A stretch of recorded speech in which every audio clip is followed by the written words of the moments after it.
Petali and Gurigoo, written by Francois Raoul Duval, illustrated by Agnes Molnar. Or How the Birds Got Their Colors. Petali and Gurigoo, a legend from South American Indians. Once upon a time, everything in the jungle was bright and gay and full of color. But not the birds. They had only gray and black feathers. And Petali, the baby snake, was just plain gray with a few black spots. Gurigoo, the Indian boy, was the friend of all the animals.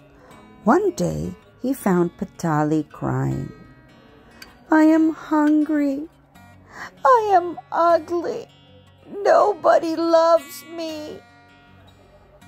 Gurigoo felt very sorry for Petali. "There, have a bite of my round red apple, but do not eat it all."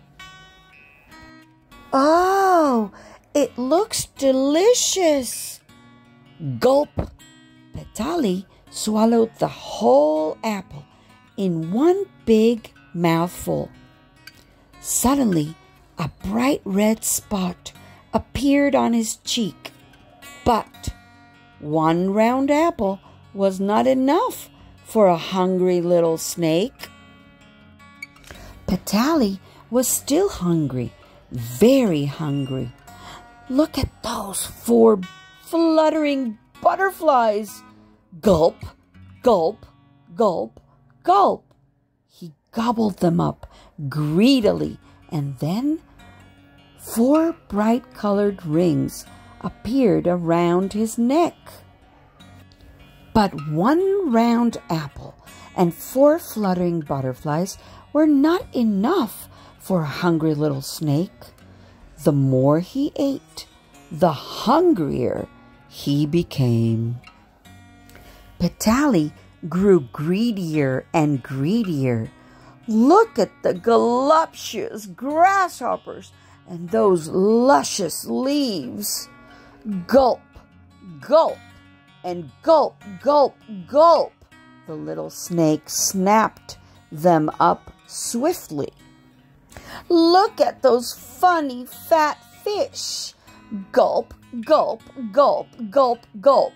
Petali swallowed the lot. Oh, how delicious that was! 1 round red apple, 2 voluptuous grasshoppers, 3 luscious leaves, 4 fluttering butterflies, and 5 funny fat fish. Petali yawned, curled up happily, and went to sleep.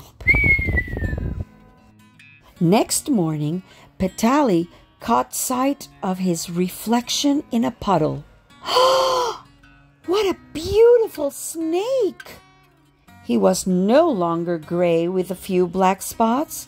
His skin had changed into the bright colors of everything that he had gobbled up. Petali slithered round and round the puddle, and he could not stop admiring himself. Wow! And then he had an idea. He would arrange his meals by color. Breakfast would be yellow, lunch would be red, and tea would be blue and green.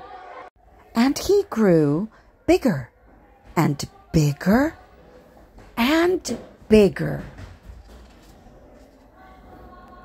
and more colorful, until he became so conceited that he thought of nobody but himself. But the birds were sad and hungry. "Petali has stolen all the colors from the jungle." "Petali has taken our food. We have nothing to eat." "We want to be colorful too." So Gurigoo went to see Petali, the little snake who had turned into a great big serpent. "Look what you have done to the jungle. Petali, since I gave you my round red apple, now the jungle is bare and all the birds are sad and hungry. Petali, you have gobbled everything up." Petali was so ashamed that he crept out of his beautiful colored skin. "Give it to the birds, Gurigoo. I will never be greedy and conceited again." The birds could not believe their eyes. They had never before had anything as beautiful and brightly colored as Petali's skin. Happily they shared it out. And then, as the birds dressed up, their feathers magically turned into all the colors of the snake's skin. Happily they flew to a puddle to look at themselves. Then they all went to thank Petali for his wonderful present, and they gave a party for Petali and Gurigoo. And that is how the birds got their colors. The end.